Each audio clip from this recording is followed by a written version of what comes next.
But one of them is dfine, and that's also the company who's giving us our next speaker. I'm very happy to welcome Dr. Matthias Hirtschulz from dfine, presenting on decentralized finance, impact for banks and asset managers.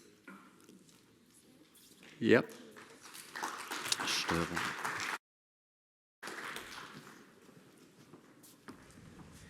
Good afternoon, everybody. I will talk about the impact for institutional players more on a general level. I won't go through every single of the use cases, rather give you a more broad picture. And for many of these players, they are concerned with moving into the digital asset space at all. They might be implementing crypto solutions currently. And for them, it's going to be the second step after they have built up their infrastructure in crypto assets to also move into DeFi. So for them, we are looking a little bit into the future today. Quickly about myself and dfine. I'm a partner with dfine. I'm heading the blockchain and digital asset practice at dfine. dfine itself is a consultancy with 1,000 employees, around 1,000 employees. What makes us pretty special is that we are 90% physicists and mathematicians. Myself, I'm a physicist. And with that background, we are pretty hands-on in our projects, and we are helping our clients from the conceptual design to the actual programming and implementation, bringing actual use cases live into production. We're doing a lot of stuff also besides blockchain, obviously, but I'm focused on this topic over 5 years now, full-time. And since that time, we have, I think, gathered quite some experience in the space, have done over 50 projects in different kinds of areas, building and setting up infrastructure for digital assets, crypto custody, AML solutions, tokenization solutions, and let's say that the third aspect is more around permissioned blockchains, building up infrastructure there. So for example, for one client, we have set up a debt capital markets platform where bonds and other debt capital markets instruments can be issued. And the fourth area where we are active is in the area of self-sovereign identity, where it's about getting the sovereignty of the identity of data, which is also a fascinating topic, and I think there's also some connections to the DeFi world. It could become important in the future there as well. Now let's look into the topic itself. I've gathered, I think, 4 aspects that are key to DeFi for me. So the first aspect is the modularization of different finance use cases. We have heard a lot today about the different use cases, but you can think about it as some say a finance Lego. You can combine the different smart contracts to create something bigger. So for example, think about an asset management protocol that then in turn uses a decentralized exchange to trade assets. The second aspect is about completely new economic concepts. Think about the pool concept we have heard about, indexes. Think about new incentive structures. These are new concepts to finance, and it's interesting to see what kind of impact they will have. The third aspect is around decentralized governance. We've heard about DAOs, decentralized autonomous organizations, which is one of the characteristics of DeFi, and obviously there's a spectrum of decentralization. But the threat here could be around disintermediation. I come to that in a second. And the final point I think is important is around the worldwide free access. So there is these are permissionless systems, and everybody can access it without KYC processes. So coming from these properties, what kind of impacts does that have for finance players? And I separated it also into 4 aspects here. The first one is around disintermediation. We're seeing there's new roles created, old roles are changing, and maybe even completely removed. However, I think we won't live in a fully decentralized world in the future, and there's still the essence behind the finance use cases that cannot be replaced by smart contracts. Think about a clever asset allocation. That's a valuable finance service that can do an asset manager, and they can do it in a decentralized asset management protocol as well. But still, these kind of financial services, they are brought to the user, to the investor in a different way. So in this way, the existing roles are challenged, and the question is, who is delivering them and how are these delivered in the future? The second, and maybe one addition to that, in the beginning of the blockchain space, many thought that this kind of disruption is mostly happening on the settlement layer. So securities or other assets are brought on the blockchain, and then it becomes dangerous maybe for a CSD that manages the low-level infrastructure. But with DeFi now, we are seeing that also upstream around trading, other use cases, lending, all the finance use cases, they are in principle challenged. And for me, the second aspect is my personal favorite, let's say, is around, we called it FinTech 2.0. When FinTech was basically around bringing existing finance use case to the client in a different way, more user-friendly way, but the finance service itself stayed mostly the same. Now we have the possibility actually to create new products and the possibility for financial service players to differentiate themselves with clever product design, where again, traditional know-how can come into place. So think about, for example, using assets that you can stake and earn additional interest, but at the same time, maybe using derivatives, hedge out the market risk.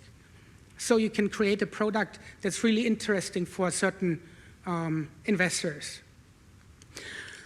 And with that, also there comes the more intense competition in the market, new players coming in and offering these kinds of services. So this is a chance on the one hand, but also a risk. And I think the largest risk for the existing players is that they cannot keep up with the know-how. They don't build up the team. And finally, when the time has come, they haven't built up the credibility with their clients. So I think if you're thinking about DeFi, first you need to do the first step, gain hands-on experience, and build up the credibility in the market also for the topic of crypto assets and DeFi. And we are seeing that a lot of new competitors come into the market, big crypto exchanges with a lot of money. They have the know-how. They are moving into the institutional space.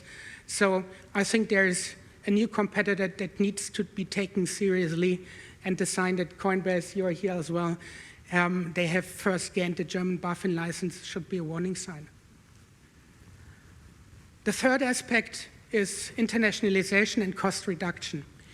And we've recently done a little POC with regards to asset management in DeFi, and it's incredible to see how streamlined and automatic these processes can be. I won't be able to show it here in these 20 minutes, but if you're interested to see that live, you can come to our booth and have a look. I can guide you through that. So basically, there was a technical process we managed to do basically from setting up a digital asset fund to bringing it to the market, making it investable technically within 10 minutes. And finally, the deconstruction of financial services, meaning that the value chain, not only the different finance use cases and the different Lego elements, let's say, but also the value chain of one of the of each of the finance use cases, again split up. Think about separating asset management into asset allocation and risk calculation, placing it, and things like that. And the opportunity here for the classical players is to participate in these protocols and, for example, do the risk calculations within the protocols. And the obvious risk here is that really these offerings, that they replace the conventional model, and others do the kind of valuable services financial services players are doing today. And I think there's a few points that can be attacked to bring that to clients and that need to be attacked. And one of them, we have talked about it today, is regulation. I think for mass adoption and also for institutional adoption, it's important to have a regulated environment. Second point is about reduction of complexity. If you think about one of the complex use cases, understanding impermanent loss with decentralized exchanges, and then thinking about connecting all these Legos, it gets even more complex. And I think the approach needs to be to do something easy for the clients that they can understand, that they can interact with beyond, let's say, the crypto experts that are handling this. Also, curation is a topic. Selecting the secure protocol, selecting the valuable assets can be something. User friendliness, the UX, UI, safekeeping of the private keys is, I think, something that most of us won't do themselves. And finally, there's all these add-on services, text treatment, reporting, stuff like that, that also centralized players can do. And basically, I think there are two approaches how these players can go into the market if they're ready. And the first one is access to the different DeFi protocols. How could that be done? Through different products, be it through a direct access, be it through a fund product, be it through a custody solution allowing my clients to stake their assets, to earn additional returns on their assets under custody. Maybe to enhance existing bank products. Let's think about a bank account that actually gives some yields to the clients. Maybe around payments using algorithmic stablecoins, things like that. Second, there is the second way basically is the participation in the DeFi world. For example, providing liquidity to the pools in the DEX, bringing identity into that world.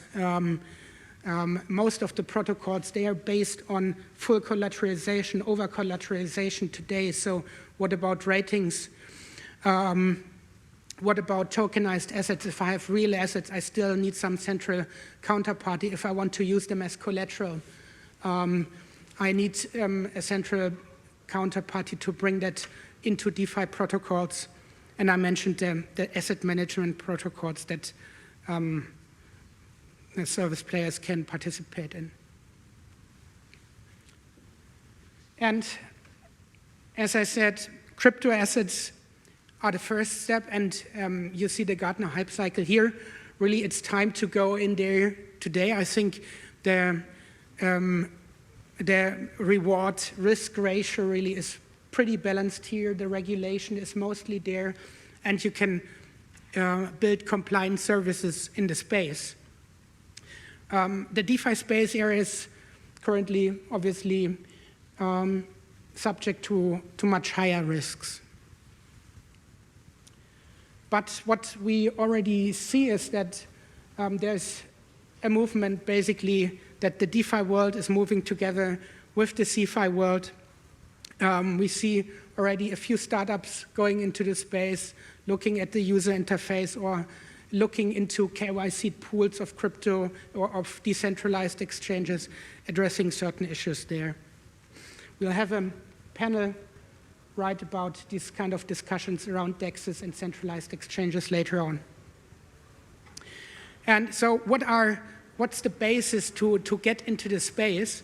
And there are three aspects. The first one is infrastructure. You need that kind of crypto custody trading infrastructure if you want to move there. That's the first step again.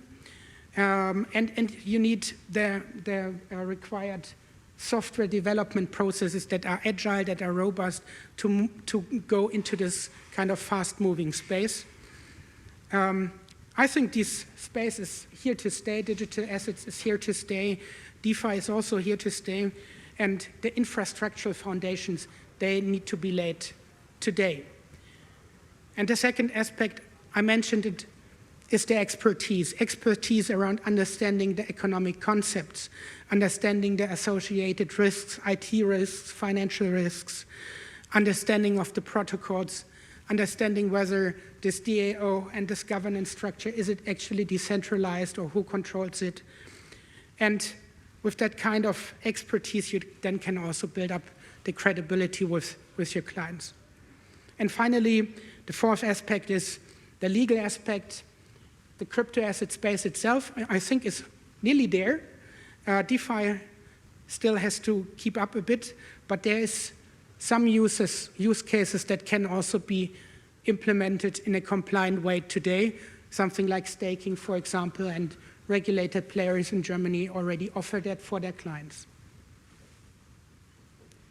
So to sum it up, the first step is to start a crypto initiative if you haven't done yet, to set up the infrastructure, and in parallel, to look into the DeFi space and think about what kind of role you want to play there, understand it better, and then in the third step, build up the DeFi service offering when you are there and also when the regulation is there.